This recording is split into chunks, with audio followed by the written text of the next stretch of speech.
So, I know there hasn't been any reviews of all the new wave of winter stuff that have come out, but don't worry, they're compiled up to be a crap ton of first-person impressions, all that stuff that should be going out this week. But if you're enjoying, give it a thumbs up as always, and I'd love to hear you back down below. But I just finished watching this very second Erased,僕だけがいない街, something like that, some long Japanese name, episode 1, and it was very, very good. Like, I'm not gonna lie, it caught me off guard a lot of times. But overall, it's got a really good pacing.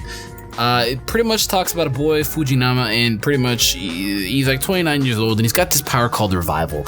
And he calls it revival, it's not really called that, where he goes back in time, like he sees what's going to happen, something wrong, some type of event, and then he goes back in time 5 minutes previous before that event. But he doesn't specifically know what the event is. Well, I guess he knew what the child was when he was gonna get hit by the truck. He knew that, but he didn't really know all the other events. But he goes back 5 minutes in, and he like kind of knows he doesn't specifically know the event. I don't know, it's weird because he knew the event about the boy being hit by the truck, but he didn't know about the event that was happening on at the grocery store. So I was like, does he know or doesn't he not know? Or does he have to sit and look around and find out? But maybe he's gotta wait till the last minute, because look at that, I don't know. It confused me, episode 1. I gotta watch 2 and 3, and 2 and 3 will be literally the combined review, so stay tuned for that. But he gets in an accident after he saves his boy's life. I was like, yo, okay, this seems a little too good to be true. Something about a white knight, it seems way good to be true. Then gets slammed by a truck instantly, oh my god. Or a different car, but he's in the hospital bed, and his chick, his coworker, I don't know who she is, but she's kind of bad, right?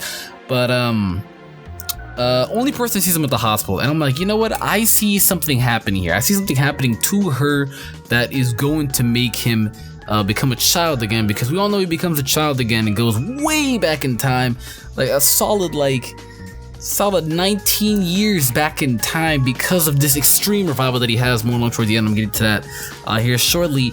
But his mom comes with him after he had this casualty. Of course, you know, she wants to be a good mom and everything like that. And she's got some type of built-up guilt because he had this teacher, Yarukaza, it was Yuki, there we go. He had a teacher named Yuki, not really a teacher, more along just kind of a friend that he had. They always go to a park to, and he seemed a little weird. He was an oddball, seemed a little weird. And he got accused of an abduction for like a few little kids, you know, and now he's on death row for that.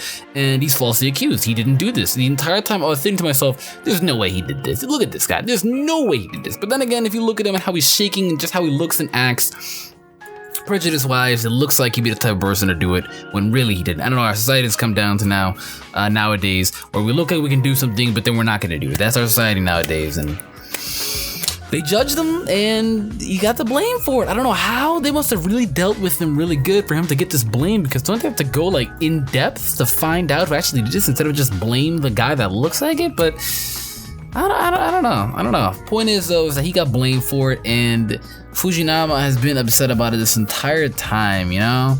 He's been upset about this entire time, child, because no one believed him, the police didn't believe him, his mom didn't believe him, nobody believed him. His mom's got this built up guilt that in the back of her head, she had this fear, maybe he didn't do it.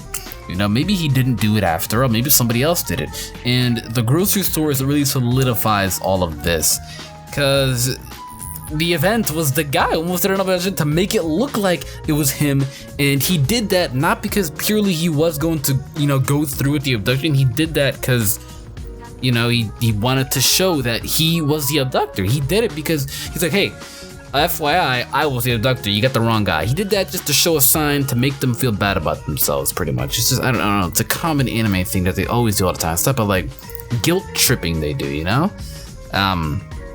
But I knew the entire time that Yuki didn't do it. I was like, yo, Yuki, you sound to be popular and cool in sports. I mean, he sounded hella creepy. He's like, yo, you gotta be a popular guy, and you gotta have one of these at least 2 characteristics. Be really smart or like good at sports. It was not really smart, but it was something else. Something else or good at sports. And I was like, yo, this is a little creepy for some grown man to be talking to a 5th grader about this stuff. He's like, popular kids always stand out.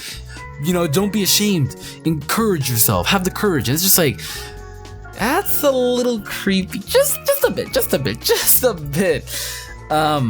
But I like the pacing, okay? That's what I say, I like the pacing, because instantly it solidifies and goes down more towards the end. The mom finds out, hey, it's this guy that did it. She calls up some guy, hits him up, And I think maybe she tried to warn him, or maybe it was just a conversation she had that had absolutely nothing to do with this villain that we have absolutely no idea who he is.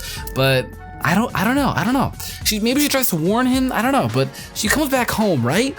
And I was like, yo, something's gonna happen here. And what made me think here is when she comes back home and she gets stabbed in the back, it looked as though what's her face is also gonna come back home. I was like, okay, this is the person that's gonna get attacked for sure. She is gonna get attacked for sure, and there's nothing that is gonna stop that. Little to know that I was proved wrong, but I don't know. I was proved wrong. It actually ended up being the moment she got stabbed in the back by the same guy that she thought was the bad guy, which confirms he's the bad guy. Simple as that. Simply as that. Little to know that Fujinama then finds out that he sees his mom, of course, and we all thought that it'd be actually his high school coworker, and it didn't end up being that. I thought that she'd be hit too, going there before him for the curry, but nope.